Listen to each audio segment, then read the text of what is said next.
Hello, friends, and welcome back to the podcast. Today, my guest is Amie Smith, and I'm super excited to share this conversation with you all. So we're going to jump right in. Amie, if you can tell me, what inspired you to get into the baking world? Well, the truth of the matter is that owning a bakery and being a pastry chef was never, ever on my radar.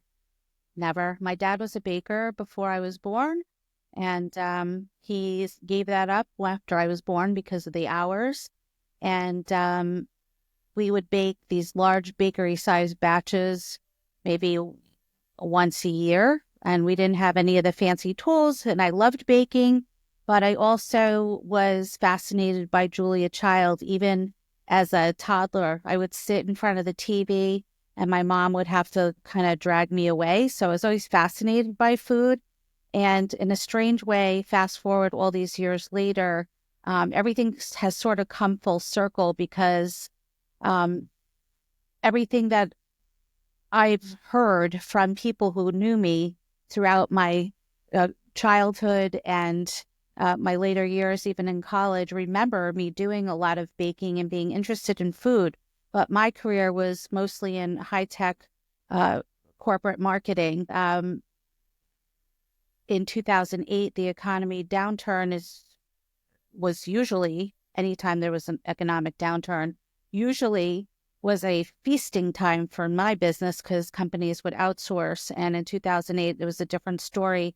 And I was living in Midtown Manhattan, and I had taken recreational classes at the Institute of Culinary Education. And we would always get the newsletter, and they had this pastry program. And I was like, oh, that looks great, but I would never have time to do it. And suddenly I had nothing but time, and I was actually quite depressed because I was always a workaholic. I was never out of work. Even in previous downturns, my business got busier. I had somebody working for me for like 10 years full time. It was a very strange time in 2008. Never saw anything like it before. It was like a light switch went off and it was done. But suddenly that area in the newsletter that had the pastry program was like, well, I have nothing but time right now, and maybe I ought to investigate this. So I actually looked into it and decided to do it. And literally, it was like, life-changing, obviously, because I am now pastry chef and I have a bakery, and I'm in my 11th year. As we speak, we just started our 11th year.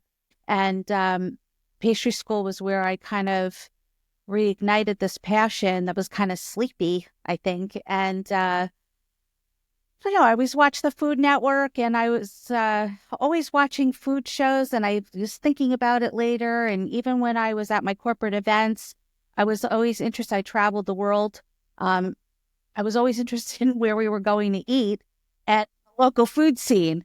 Like, it never even occurred to me that that was a signal for something else, right? But I was always obsessed with food, and that's all I could think about. And if I was at a cocktail party, I really didn't want to engage in the small chat. I wanted to see what appetizers were going around the room, and it was really curious. Or if there was an ingredient, if I took a lot of recreational cooking classes. I went overseas and took classes just to learn, because I always loved to learn about new ingredients and how to make things. I don't know. When I got to pastry school, we were making things. The other thing that kind of hit me was that the chef would start the class every day, like, today we're making fill in the blank, whatever we were making. And then she would always say right after that, but nobody makes this anymore. And finally, one day I said, well, what are people making? And I kind of knew instinctively what the answer was, because all the stuff that you could see that was out there was really mass manufactured now, pretty much. And the stuff we were tasting in class was stuff that I remember from my childhood. I grew up in New Jersey, right outside of New York City. And, we had the greatest bakeries. And I remember all the things that used to come to the family gatherings and how they tasted. And we were making this stuff in class. And I was like, oh my gosh, this is like what I used to have. No one's making this. It's so easy to make this. And so I decided that after I graduated from school that I wanted to have a bakery, because I wanted to be able to produce things. And I couldn't eat it all myself. I needed to share it, right? Yeah. So I knew I wanted to open in Osterville because I had a second home here, and this community is so great. We have a cute little village, and of course, the neighborhood bakeries had sort of not vanished, but there was really a downward trend for like, I don't know, a couple of decades. And I think that's when a lot of chains started opening. And then, I think there's like a couple of generations that really didn't experience scratch baking the way that I did. So I was really determined to bring scratch baking back. And one of my chef instructors said, well, do you want to make money? Like, or not? And I was like, well, yeah, but I knew that at least here, this was going to work because I know the community and I know they would appreciate the quality and they would be able to support what I was going to do. So I kept looking here in Osterville for a space after I graduated, and we're on a septic system here on Cape. Not every town has sewer. So we're now like on a plan for sewer, but it's like I might not even be alive to see it come to fruition, honestly. But all that said, it makes a difference with the grease traps that are required and the grease interceptors. So there's a limited number of places that you can do food. So our village had this little village cafe, and it was like the size of a hallway, basically. But everybody knew it as the newsstand, and it was many businesses over a period of time. And at the point where I bought the business, it was called the Village Cafe. Now, I didn't need to buy somebody else's business. I had, over the 5 years after I graduated pastry school, and I'd been looking, and I looked at several different places, like a lease would come up, but couldn't do food. So this happened repeatedly. It was very frustrating. And then the Village Cafe came up for sale, and they were doing food there, so I knew you could do food there. But unfortunately, I had to buy the guy's business because I knew somebody would buy it eventually, and then I wouldn't have the space. So I literally, and my accountant thought I was insane, and I was kind of insane, but I had this burning desire to do this, and I literally felt like I had to try before I died. Like, even if I lost all my money, even though I had planned and I had saved and this was a well thought out thing, I was like, if it doesn't work, at least I tried. That was my whole mission when I started. I have to get this out of my system. So that's kind of how I felt about it. And then I ended up, buying the business, for which, like, I have a meat slicer and a ladle, I think, left from like, it was just to really get the space and take over the lease kind of situation. Fast forward, we gutted the space. I started the business. We were in that space for 4 years, and then we lost our lease. And in the meantime, though, we were building another location up the street, and a very strange thing happened because the garage that we ended up tearing down and building this new facility was an eyesore. And it was very strange. Our town is like very beautiful and picturesque. And when you come in and out of town, there was this old garage, and it was just the strangest looking building. But I used to always drive by it because I had to pass it going in and out of town. And I would say that'd be the perfect spot for my bakery.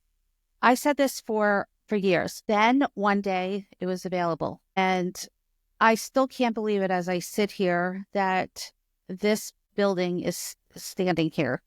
And I would say like 2+ years into my first place. And I knew I wanted to move out from my landlord situation, and it was small and it was old. And even though we had fixed up the inside and I invested a lot in like redoing the inside, I wanted to get out of there, and I had been looking for other spots. But when the garage became available, I thought it was going to be like go inside and fix it up like I did at that space. But my builder said that it was a tear down because there was no plumbing, no heating, and the roof was going to cave in. That's what he said to me. So, and he goes, and you need an architect. And then this became like an entire, I mean, I could have a third career as a commercial developer, because really for 2 years from, meeting with the architect and having to go through a whole site plan and, I've built plenty of residential, buildings, but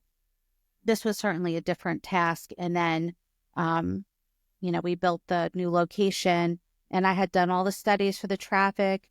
It's sort of just before you reach the downtown village, but, we have a parking lot. It's kind of tough to park downtown. This is almost like 3,500 square feet. And we had like 600 in the last location. And we really expanded our menu. We expanded everything that we did here in this building, state of the art, built from scratch. Yeah. But the whole notion that I was now taking on a huge amount of debt, I started the bakery just before I was turning 50. And I thought, I'm actually, I really must have lost my mind because I thought my life was going in a different direction. I've been working really hard for a long time. I was thinking, retirement might be early retirement might be, sort of on the horizon, even though I'm not one to like retire in the sense of like, not working, as I enjoy work. But it was very different taking on the first shop that we did because I was traveling whenever I wanted, working remotely. I was a consultant. I had a really thriving, marketing communications business. And now I was going to be in the food business. It was learning a new business. And it was really being strapped to a schedule that I wasn't used to, and hiring people and doing payroll, and wearing every single hat. It was different. My overhead was certainly different. And I had somebody working for me that was working remote, and it was just the flexibility was completely gone. My freedom was gone. And then learning all the ins and outs of the food business. So you can study it as much as you want and prepare. But it was the hardest work I have ever done mentally and physically. I was shocked at the amount of details that were required to run the business. And I really understood for the first time why a lot of businesses, especially food businesses, go under. It's really not hard to see how that can happen. Anyway, really wanted some flexibility in terms of my schedule and being in charge of what I was going to be doing. Like, I didn't want to always be fearing that I was going to have to be put out by a landlord kind of situation. That was the thing. I had more control over my hours, my operating hours, because I was dictated in the other place. And so having my own location that I owned was going to allow me to have more flexibility in how I ran my business without having to worry about, losing a lease or being, told like I have to stay open, this or that, the other thing. So the control that I needed for my operations, I think really changed when I opened my own location. Anyway, I took on, so that was like, I was already, how old was I? Like I was 5 years, so 55-ish. And now taking on a massive amount of debt, thinking, wow, like I'm even a little closer to like the retirement realm. And now I'm like going in the opposite direction of like, when I bought my house when I was in my 20s, you know what I'm saying? Like Yes. are you crazy? But at the end of the day, my love for this business and what we do here is so strong. And all the stories I could tell, which we don't even obviously have time for, which will all be in my book, but the relationships that I've built, the team that I've built, the menu, the products, all that stuff was possible in this new location. We did it in the other place, and I cannot believe, looking back, the size place that we had, the amount of stuff that we did. And now we have, a bigger kitchen, and we have a huge basement. We have all the storage. And it's funny because we've grown a lot in this location. And yet sometimes we're like, oh, wow, there's no room for, XYZ. Like we had, after our first summer here, because summers are the height of our season. And we were using a 30-quart mixer. And the 30-quart mixer now to us like looks like a KitchenAid, because when in the old location, when we first had 30 quarters, like this is gigantic. And then after our first summer here in the new location, we were so busy and we were having to do multiple production batches in that 30 quart because it wasn't big enough. So then we were like, where are we going to fit a 60 quart mixer? Like we were like, how could it be? Like we built this new facility and now we're like, needing space. And so literally like we have, because we didn't know when we built this location how things were going to, kind of fall out. So you kind of build it anticipating what's going to happen with your traffic flow and your menu development and all the products you're making. But yeah, so it's like we had to move some things over and, squeeze the 60 quart mixer in the corner. And so we've kind of redesigned the kitchen a couple of times, like moving some equipment around, but it's been kind of fascinating when you think about it from a business development standpoint. Like if I knew how everything was going to sell, like if we had the same menu in the old location, for example, and we were doing the same things, I could have known specifically how to lay everything out and what was going to work and what wasn't. But we were trying new things, like even a donut machine. We had these little Orbits donuts, on a thing. It was like a show because it reminded me of this flea market when I grew up in New Jersey. They had these donuts on the line, and I was determined when we were in a new location, and I have the little Orbits donut machine running, and the electrical for that, having to install a hood and a fire suppression and all these things for this donut machine in our donut window. Right. That took up a huge amount of space. And then, I'm going to fast forward and give you a spoiler. We're not doing them anymore. So I needed the hood anyway for the stove, but I ended up getting a much bigger one, not only for, I'd say investing in the building structure properly because you want to do it while you're under construction. So I was like, I'm just going to make it this big because you don't want to have to go back and make it bigger if you do a smaller one. So it wasn't all for nothing, but we're not doing those donuts anymore. But how that space has been rearranged since then, making it more of a cake station and kind of like moving our ingredient bins and things like that. So it's been an interesting evolution of, let's say, the setup of the business and how it runs and what we've started with and what we're doing now. It's okay. I think the question I would have for you is, would you do it again? Would I do what again? Build another location? Like the whole journey of like the changing of the career, going from one thing that you were doing into baking. I did the same thing. And so I fully got that, but I did it because I wanted to see my children. And I was never seeing them when I was working retail. And so going to culinary school in my 30s was kind of like, everybody else is a teenager. I don't know how this is going to work out. Like, what does this look like for us? And having to like work through, am I going to open a bakery? What is the location going to look like? All those different things. And I did it for 10 years and it was lovely. And then I retired. And I was like, if I had to go back, I think I would still do it. I don't know that I would change anything about it, good or bad. And so I like to ask people, like, would you do it again? I would say the answer would be yes, because I'd still be in the same thought process of like, I got to do this to kind of get it out of my system. And passion, I can't see that being any different. Everybody that knew that I was going to be doing this, who had already had the business and, sold their business, thought I was crazy. They knew what I was getting into, but it's like anything. If you haven't done it yourself, I listened to everybody and I knew it was going to be tough, but I had to see it for myself and do it for myself. So yeah, sure, I would do it again. I would probably change a lot of things but now I have the wisdom.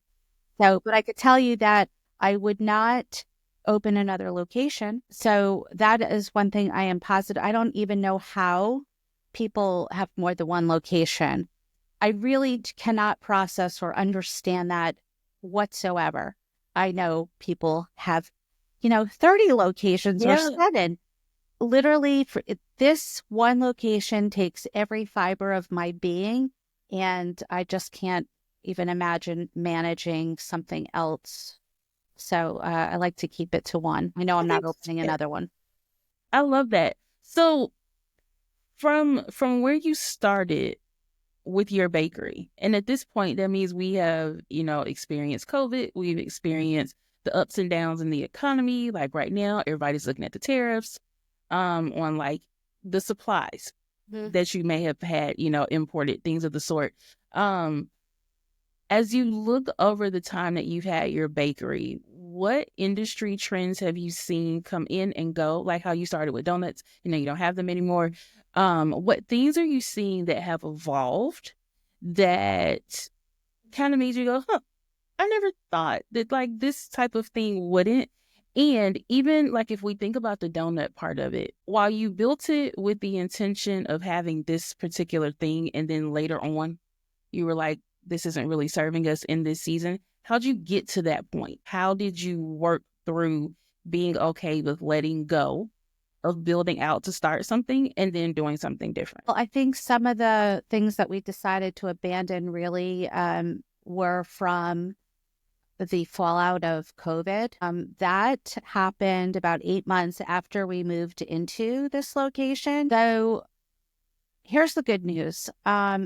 We had intended to keep our other location and just use it as a retail outpost. And since my lease was not renewed, and that was the best gift I ever got in hindsight, because when COVID hit, if I had to, it was anybody who was running this business during COVID, like you could almost have like the telepathic thoughts, it was just unbelievable. And our season starts, like July 1st, really Memorial Day to Labor Day is what we consider it. But July 1st, it is like full on. And I think after like the first week of July, my chef gave her notice and sort of blindsided me with the notice. I hadn't seen that coming. And then someone was going on maternity leave, which I expected, but their departure coincided, at the same time. Like we were like right in season. And then my house manager gave her notice shortly after that. And those were my 3 core people who all left literally in season. So I was scrambling to hire, to the production bake, manage the business in the office. And I was working some crazy 14 to 16 hours a day. It was probably the worst time I've ever had since I opened the business. But, failure wasn't an option. We just made a huge investment, and I was not going to let the ship go down like the Titanic. And that's what, honestly, it felt like staying afloat was really a challenge. So we had to decide real quick, all right, we have no people. Like labor situation was like a nightmare. And, that was easy to say, okay, well, we're not making this anymore. We're not making that anymore. Let's get rid of this. Like anything that required a lot of ingredients, training, like it's just like, all right, we got to simplify.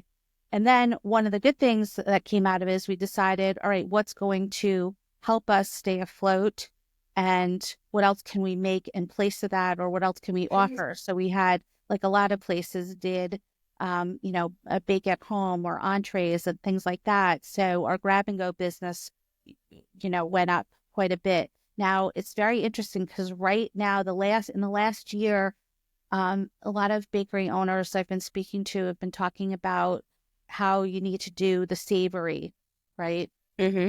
And we've always been doing savory from day one. And really, that wasn't my intention when I started. In the old location, while we were under construction, and it said opening soon on the door, like people were coming in all day, like, curious. But also the first question they would ask is if I was going to have sandwiches. And I was never going to have sandwiches. And then after I got asked every day, multiple times a day, if I was going to have sandwiches, I turned to my staff that I was hiring, we were all waiting to open. So I had pre-hired people. I was like, you know what? I guess what we're doing sandwiches. So we were doing sandwiches from the beginning. And there is a demand. You have to know your audience, right? There's always been a demand for savory, and I enjoy cooking and I enjoy doing savory pastry and other. So we've done a lot more savory than I ever anticipated, but I kind of like that. And I think that's a smart thing. You need it for the margins. Like, I know that we would not be able to keep our doors open if I was only selling, cookies and cupcakes. There are businesses that do that and do well, but here it wouldn't work. I wouldn't be able to, pay the labor and overhead to do that. So we do a lot of different things, and a lot of it includes savory now. So, wow. I think that's really smart, though. And I definitely think in a post-COVID world, as I've traveled, I don't know that I've gone into just a straight sweets bakery anymore.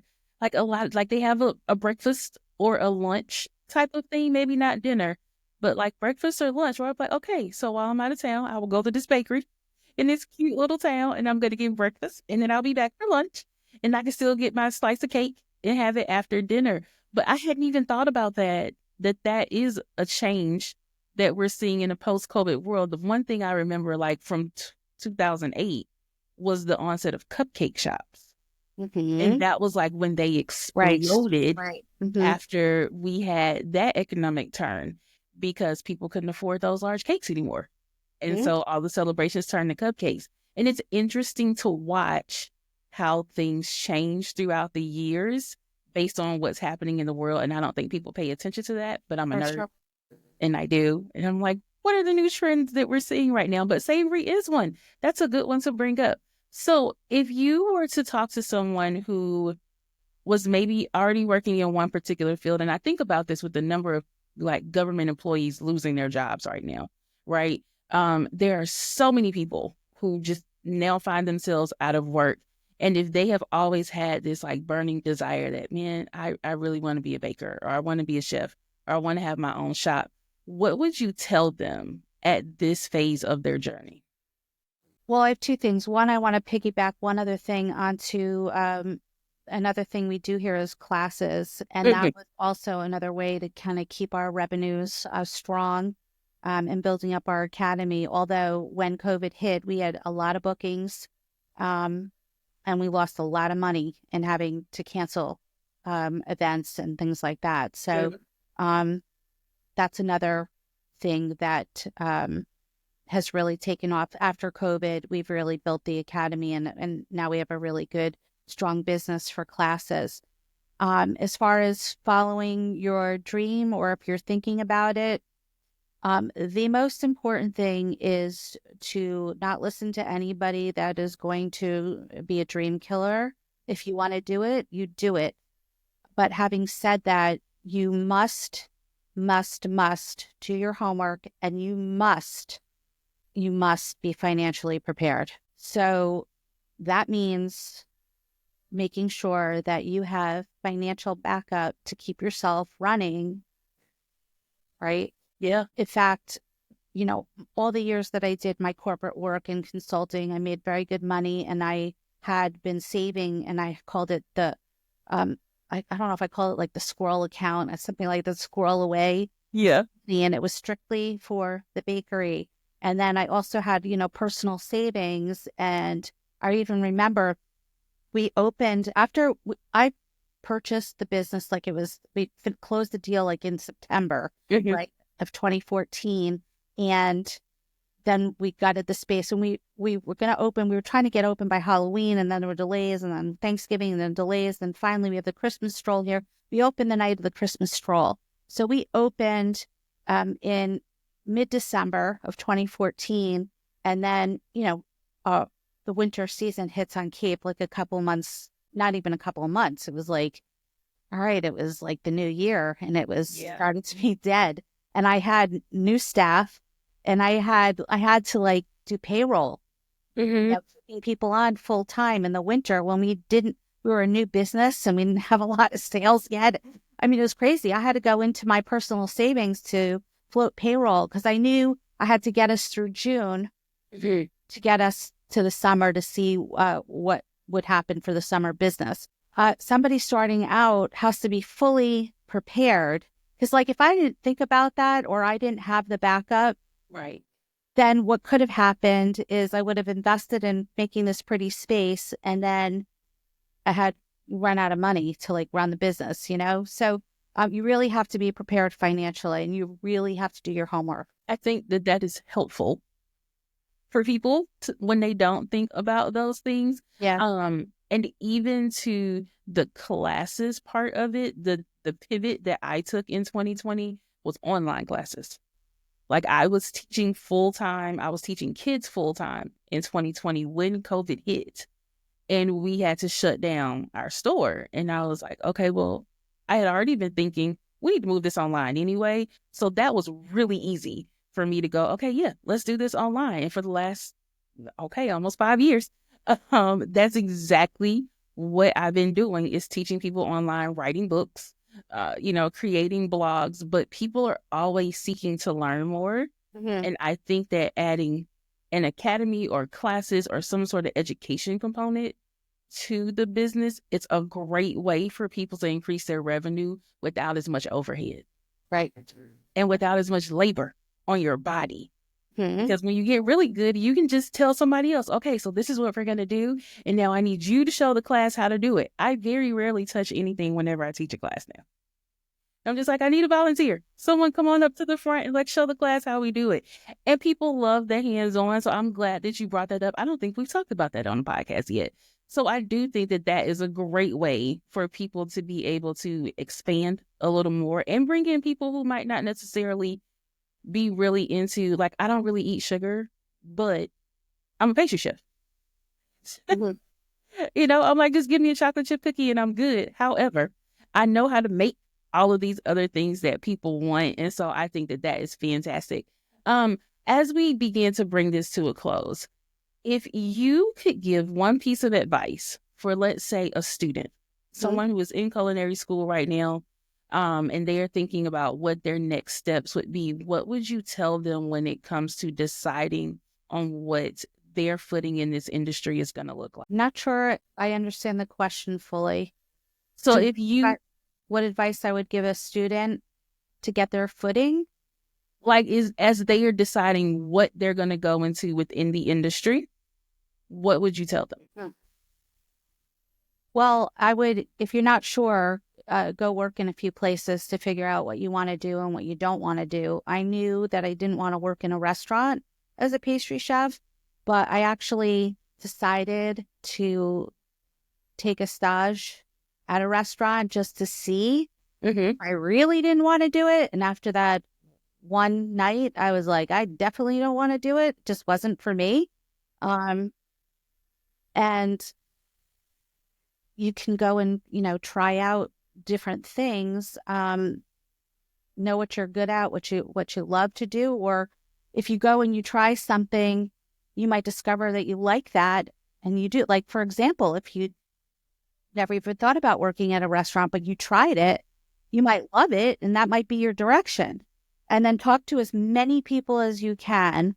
Even go shadow. I went to a bakery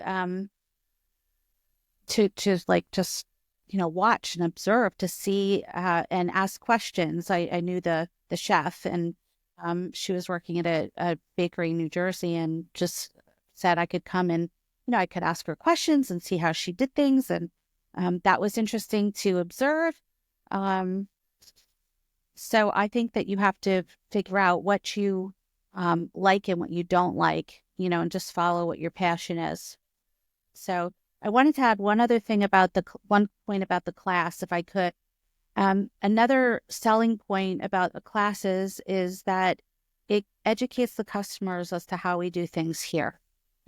So we like to show people how we make things so that they can appreciate what goes into the products they're buying. Mm-hmm. That's smart. And then they won't really complain about your price because you understand. Right. That's right. What all went into this. Yes. Mm-hmm. Yes. I love that. I think that that is so smart, and it kind of gives behind the scenes, but in person. Mhm. Like now you are a part of this. I love that. I think that is super fantastic. This has been a wonderful conversation. Thank you so much for joining me on You're the welcome. Perfect Rise to New RVA podcast. Amie, this has been a pleasure. It's been a pleasure being on. Thank you so much for having me.